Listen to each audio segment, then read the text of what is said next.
अब सुल्तानपुर को लेकर बीजेपी क्या फैसला लेती है, देखना दिलचस्प होगा। फिलहाल तो देश में चुनावी माहौल के बीच सीएए को लेकर सियासत गर्मा रही है। जहां अमित शाह ने सीएए को लेकर चुनौती दे डाली, तो वहीं दूसरी तरफ उमर अब्दुल्ला ने इसे मुस्लिम विरोधी ही करार दे दिया। तो क्या कुछ कहा दिग्गजों ने, आपको सुनाते हैं। मुस्लिम आबादी के लिए ही वो हिस्सा आज भारत का भाग नहीं है। वो भूमि इसीलिए दे दी गई थी। फिर तो हर देश से अव्यवस्था से जो आना चाहिए, इसके लिए भारत के दरवाजे खोल लो। भारत कहां बचता है?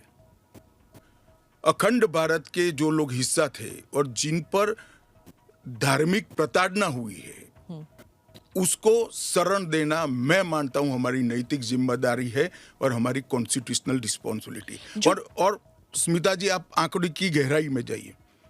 जब विभाजन हुआ तब पाकिस्तान में 23% हिंदू थे, हिंदू और सिख थे।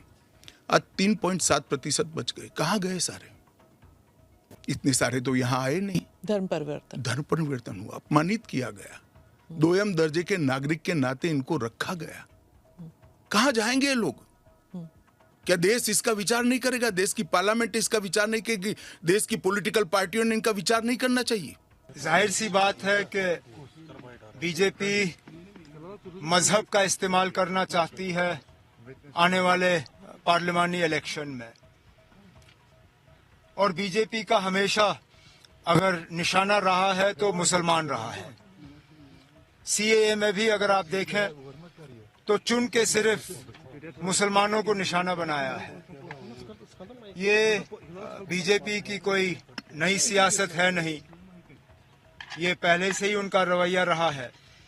लेकिन मैं हैरान इस बात पे हूं क्योंकि अभी तक तो लग रहा था कि बीजेपी वाले 400 सीटों का दावा कर रहे थे। बीजेपी वाले ये कह रहे थे कि अब राम मंदिर के बाद वो हार ही नहीं सकते। लेकिन कहीं ना कहीं शायद उनको लग रहा है कि उनकी जो पोजीशन है वो कमजोर है, और इसलिए उनको ये नए नए हथियार जो हैं वो इस्तेमाल करने पड़ रहे हैं।